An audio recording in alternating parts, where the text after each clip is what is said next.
साथियों, परम सौभाग्य का विषय है कि हम सब महाकुंभ के पावन पर्व पर एकत्रित होकर ज्ञान यज्ञ के लिए, ज्ञानामृत के लिए, ज्ञान गंगा में स्नान करने के लिए एकत्रित हुए हैं। शास्त्रों में ऐसा वर्णन मिलता है, गंगे गंगे तियो ब्रूयात योजनानाम शतैरपि। गंगा गंगा हर हर गंगे कह करके 100 योजन दूर से भी यदि जल का स्पर्श कर अथवा उससे स्नान किया जाए, मुच्यते सर्व पापेभ्यो विष्णु लोकम सगच्छति। तो भी हमारे समस्त पाप समाप्त होते हैं और विष्णु लोक की, वैकुंठ की प्राप्ति होती है, ऐसा वर्णन मिलता है। जो लोग गंगा जी न जा सकें, वे लोग भी 100 योजन दूर रहने वाले भी, यानी जहां से गंगा नदी का प्रवाह हो रहा हो, वहां से 100 योजन दूर भी हर हर गंगे कहकर स्नान करने वाला व्यक्ति पूर्ण रूपेण अपने समस्त पापों से मुक्त हो जाता है और भगवान के धाम में उसे मोक्ष की प्राप्ति होती है। इस दृष्टि से देखने पर एक योजन में लगभग 12 से 13 किलोमीटर की दूरी होती है। 100 योजन का तात्पर्य 1200-1300 किलोमीटर की दूरी, और हम सब लोग गंगा नदी के बहुत निकट हैं। अनुमानतः 60-70 किलोमीटर की दूरी यहां से प्रयागराज की, तीर्थराज की होगी। कहां 100 योजन की दूरी और कहां 60-70 किलोमीटर की दूरी।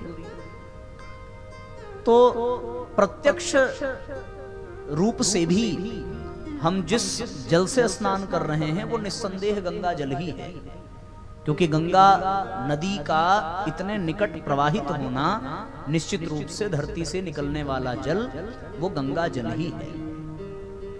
और फिर गंगा जल का स्नान और उसके पश्चात यहाँ ज्ञान गंगा में भी स्नान करने का ये सुंदर संयोग, सौभाग्य। ऐसे समय में जब 144 वर्ष के उपरांत महाकुंभ का पर्व हम सबके सन्मुख उपस्थित है, जिसके हम सभी साक्षी बन रहे हैं।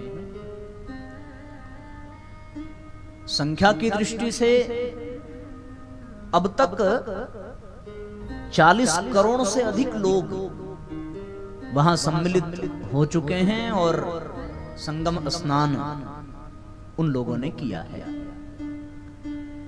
बहुत ही श्रेष्ठतम सुव्यवस्था संसाधनों के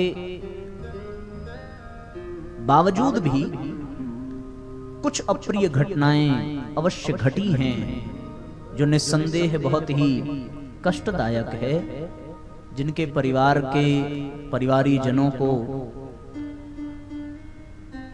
मर्मांतक पीड़ा पहुंची है। उनके लिए ईश्वर से अवश्य प्रार्थना करनी चाहिए।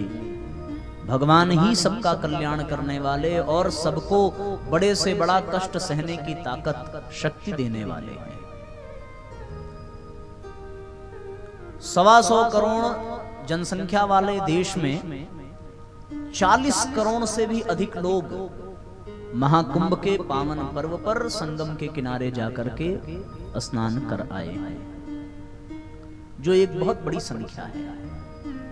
शेष जो संख्या बचती है उसमें बहुत से लोग बाल्यावस्था में होंगे, बहुत से लोग अति वृद्धावस्था में होंगे, बहुत से लोग अभी संख्या में विदेशों से भी बहुत सारे श्रद्धालुगण आए होंगे, पर शेष संख्या में बहुत सारे अपने देश के भी विदेश में होंगे। इस तरीके से हम ये कह सकते हैं कि हमारा आधा देश महाकुंभ में संगम स्नान करने का सौभाग्य प्राप्त कर चुका है। तीर्थराज में त्रिवेणी का बहुत महत्व है। गोस्वामी जी ने तीर्थराज प्रयाग की बड़ी महिमा गाई है। तीर्थराज प्रयाग समस्त तीर्थों का राजा है, ऐतिहासिक भूमि भी है और पौराणिक भूमि भी है। और वहां का महत्व इसलिए बढ़ जाता है कि वहां एक साथ एक स्थान पर तीन तीन नदियों का मिलन हो रहा है, गंगा, यमुना, सरस्वती। और इन तीनों नदियों के मिलने से उस स्थान को त्रिवेणी भी कहते हैं। संसार की दृष्टि से वो त्रिवेणी है, उसको हम लोग सांसारिक त्रिवेणी कह सकते हैं। पर साथियों, परम पूज्य गुरुदेव ने एक और भी त्रिवेणी की बात की है, और उस त्रिवेणी को उन्होंने आध्यात्मिक त्रिवेणी कहा है। यह आध्यात्मिक त्रिवेणी जिसे प्राप्त हो जाए, वो सांसारिक त्रिवेणी को प्राप्त करने से भी अधिक भाग्यशाली माना जाएगा। संसार की त्रिवेणी को पाने के लिए आपको तीर्थराज प्रयाग जाना पड़ेगा, लेकिन अध्यात्म की त्रिवेणी को प्राप्त करने के लिए आपको तीर्थराज प्रयाग जाने की आवश्यकता नहीं है। आध्यात्मिक त्रिवेणी को प्राप्त करने के लिए त्रिपदा गायत्री की शरण में जाना आवश्यक है। गायत्री को त्रिपदा कहते हैं। वैसे देखा जाए तो गायत्री शब्द में तीनों शब्द समाहित हैं। वहां त्रिवेणी में गंगा, यमुना, सरस्वती है। गायत्री का ग अक्षर गंगा का प्रतीक है, य अक्षर यमुना का प्रतीक है, और त्रि अक्षर त्रिवेणी का ही प्रतीक है। ग यानी गंगा, य यानी यमुना, त्रि यानी त्रिवेणी। थोड़ा सा इको बोलो कम करने के लिए, इको थोड़ा सा कम करिए, हल्का सा। वो गंगा, यमुना, सरस्वती सांसारिक त्रिवेणी है और गायत्री आध्यात्मिक त्रिवेणी है। सांसारिक त्रिवेणी का स्नान करने के उपरांत भी मुक्ति, मोक्ष, आध्यात्मिक लाभ कितनों को कितना मिलेगा, इसमें एक प्रकार का संशय भी है।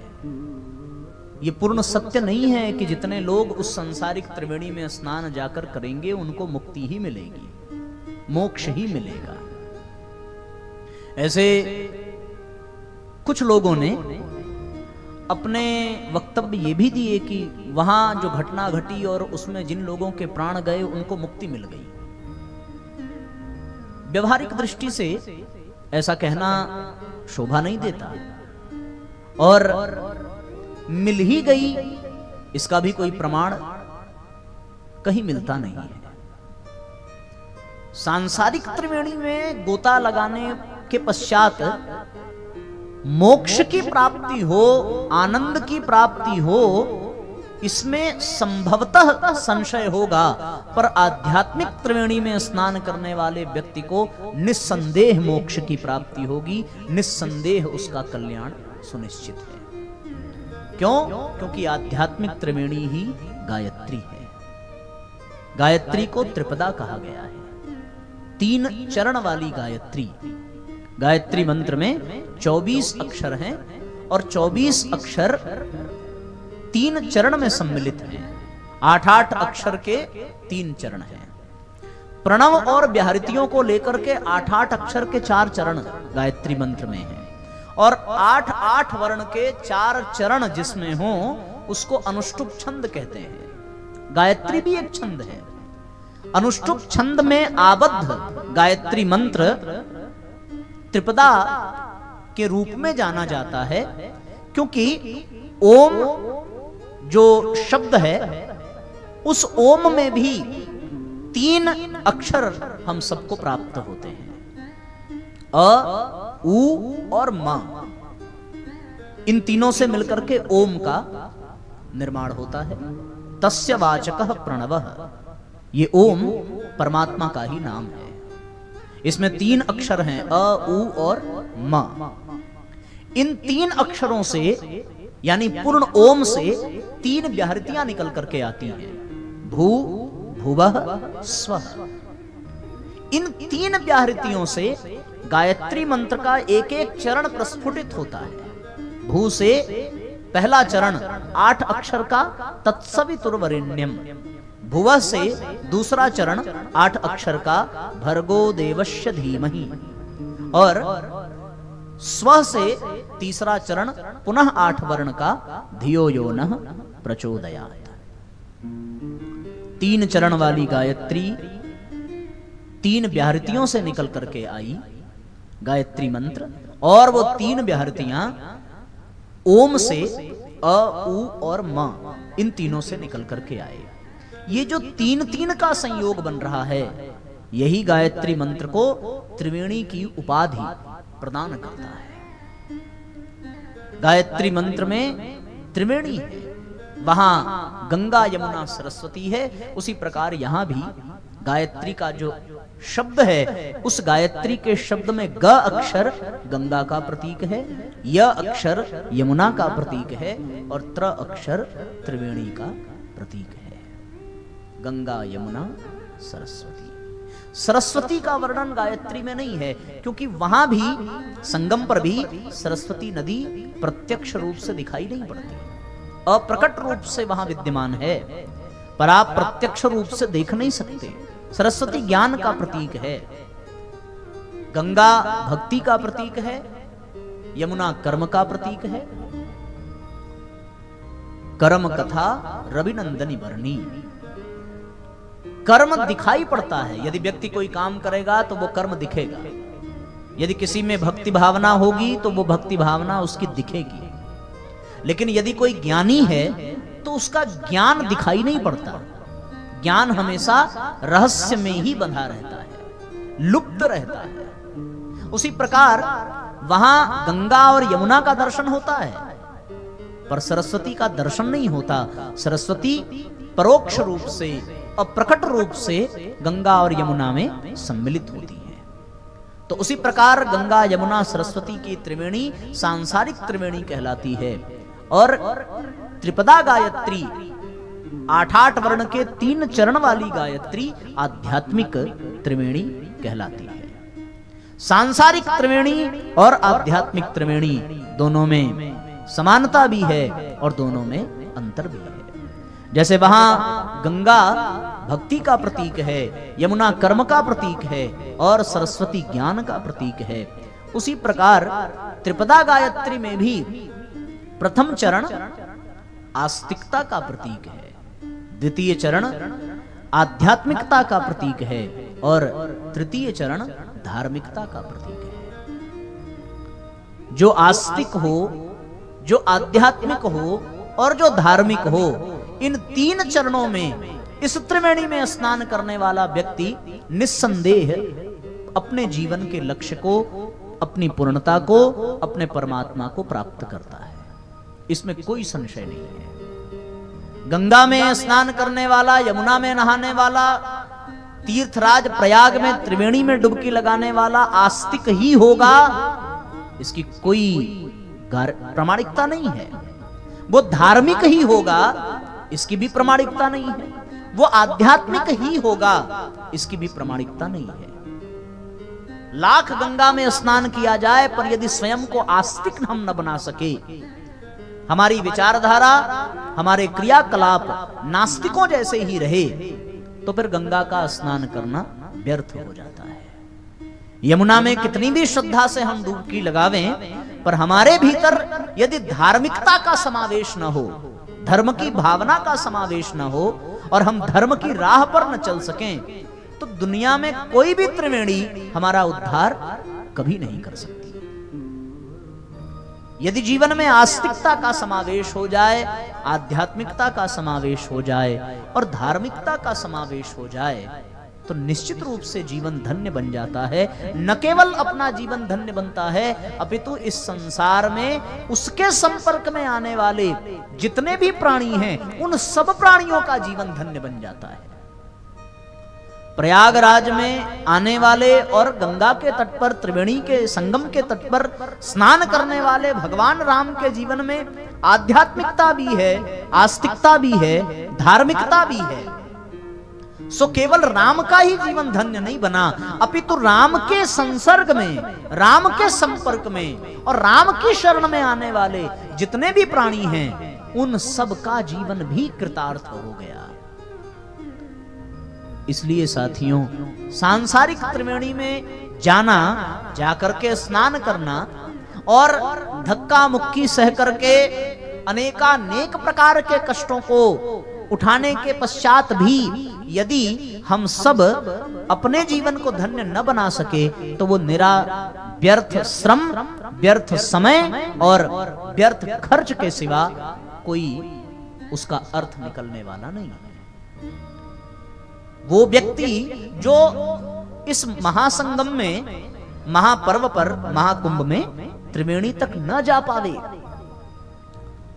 फिर भी यदि वो अपने जीवन को धन्य बनाना चाहता है, तो उसे त्रिपदा गायत्री रूपी आध्यात्मिक त्रिवेणी को अपने जीवन में स्थान देना चाहिए। क्योंकि सांसारिक त्रिवेणी में स्नान करने के पश्चात भी आध्यात्मिक त्रिवेणी की आवश्यकता अवश्यमेव है, इसमें कोई दो राय नहीं है। क्योंकि इस संसार में उन लोगों का उद्धार नहीं हुआ जिन्होंने केवल सांसारिक त्रिवेणी को महत्व दिया है। यदि देखा जाए तो गंगा, यमुना, सरस्वती में रहने वाली मछली भी वहां संगम के किनारे नित्य प्रति स्नान कर रही है। स्नान क्या, बल्कि वो उसी में निवास कर रही है। संगम के किनारे निवास करने के लिए, बड़े बड़े कैंप लगाने के लिए बड़ी बड़ी भूमि का हिस्सा लोग मांगते हैं, प्रयास करते हैं और सरकारों के द्वारा उनको प्रदान भी किया जाता है। उनसे अधिक भाग्यशाली वो कछुआ, वो मछली, वो मेढक और वो जलचर प्राणी जो पहले से ही गंगा, यमुना, सरस्वती में विद्यमान हैं, तो क्या उनका कल्याण, उनका उद्धार, उनको मोक्ष की प्राप्ति निश्चित हो जाएगी क्या? शास्त्र कहता है उनको भी नहीं हो सकती, जबकि वो गंगा में ही नित्य निरंतर निवास कर रहे हैं। लेकिन हाँ, उनको अवश्य मुक्ति प्राप्त होगी, उनका अवश्य कल्याण होगा जो आध्यात्मिक त्रिवेणी में स्नान करेंगे। और आध्यात्मिक त्रिवेणी में स्नान करने के लिए आस्तिकता की भावना को, आध्यात्मिकता की भावना को और धार्मिकता की भावना को अपने भीतर विकसित करने की आवश्यकता है। जैसे सांसारिक त्रिवेणी में जाने के लिए कुछ साधन जुटाने पड़ते हैं, संसाधनों की व्यवस्था करके, समय निकाल करके और वहां जाया जाता है, कुछ प्रयास करना पड़ता है। उसी प्रकार आध्यात्मिक त्रिवेणी में भी गोता लगाने के लिए कुछ प्रयास, कुछ पुरुषार्थ करना पड़ता है। और वो प्रयास, वो पुरुषार्थ क्या हो सकता है? उसी पुरुषार्थ को, उसी प्रयास को, उसी विधि को परम पूज्य गुरुदेव ने उपासना, साधना, आराधना के नाम से पुकारा है। आध्यात्मिक त्रिवेणी में स्नान करने की विधि है उपासना, साधना, आराधना। इसके लिए कहीं दूर जाने की आवश्यकता नहीं है। व्यक्ति जहां है, जिस अवस्था में है, जिस रूप में है, जिस देश काल परिस्थिति में है, वहीं रह करके वो अपने इस विधि के अनुसार आध्यात्मिक त्रिवेणी में गोता लगा सकता है और अपने जीवन को आनंद से परिपूर्ण कर सकता है। उसको पूर्णता का अनुभव हो सकता है। इसलिए साथियों, हम सभी भाग्यशाली नहीं, सौभाग्यशाली नहीं, अपितु परम सौभाग्यशाली हैं, क्योंकि महाकुंभ के पावन पर्व पर हम आध्यात्मिक त्रिवेणी में स्नान करने के लिए बैठे हैं। इस त्रिवेणी में स्नान करने वाला व्यक्ति जब भीगता है तो उसको भिगोने के लिए बाहर से जल की आवश्यकता नहीं पड़ती। उसके भीतर की संवेदना, उसके भीतर की करुणा खुद द्रवीभूत होकर के प्रवाहित होने लगती है। फिर उसके संपर्क में आने वाला व्यक्ति भी भीग जाता है। ऐसा विशेष अनुदान प्राप्त होता है उसको उस जीवन में आध्यात्मिक त्रिवेणी में स्नान कर लेने से। सो उपासना, साधना, आराधना, इन 3 क्रमों को अपनाकर व्यक्ति आध्यात्मिक त्रिवेणी का आनंद प्राप्त कर सकता है।